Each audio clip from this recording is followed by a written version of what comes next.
ഒരു കാവ് തന്നെ ശ്രീകോവിലായിട്ട് കാണുന്ന നീലിയാർ ഭഗവതിയുടെ കഥയാണിത്. ഇതാണ് നീലിയാർ കോട്ടം. പണ്ട് താഴ്ന്ന ജാതി എന്ന് പറയപ്പെടുന്ന സമുദായത്തിൽ ജനിച്ച നീലി എന്ന പെൺകുട്ടി വേദങ്ങളിൽ അറിവ് നേടി എന്നറിഞ്ഞ് അതിഷ്ടപ്പെടാതെ ആ നാട്ടിലെ നാടുവാഴികൾ അവളെ വഞ്ചിച്ച് കൊലപ്പെടുത്തി. പിന്നീട് യക്ഷിയായി വന്ന് പ്രതികാരം ചെയ്തുകൊണ്ടിരുന്ന നീലിയെ കളക്കാട്ട് നമ്പൂതിരി അമ്മേ എന്ന് വിളിച്ചപ്പോ മനസ്സലിഞ്ഞ് ആ കോപം അങ്ങോട്ട് വിട്ടു. പുലിയും പശുവും ഒരുമിച്ച് മേയുന്ന ഒരു കാട്ടിൽ തന്നെ പ്രതിഷ്ഠിക്കാനും നിർദ്ദേശിച്ചു.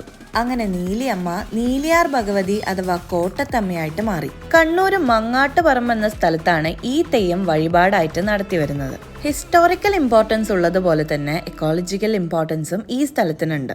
പലതരത്തിലുള്ള കാട്ടുമരങ്ങൾ നിറഞ്ഞിരിക്കുന്ന ഈ കാവ് തന്നെയാണ് ഭഗവതിയുടെ ശ്രീകോവിൽ. ഇന്നും ആ കാട് അതുപോലെ തന്നെ അവർ പരിചരിച്ചു വരാൻ ശ്രമിക്കുന്നുണ്ട്. വർണ്ണത്തുണികൾ കെട്ടി 20 അടി വരുന്ന തിരുമുടി അണിഞ്ഞ ഈ തെയ്യം ഈ കാടിന്റെ നടുവിലൂടെ വരുന്ന കാഴ്ച ജീവിതത്തിൽ ഒരിക്കലെങ്കിലും കാണേണ്ടത് തന്നെയാണ്.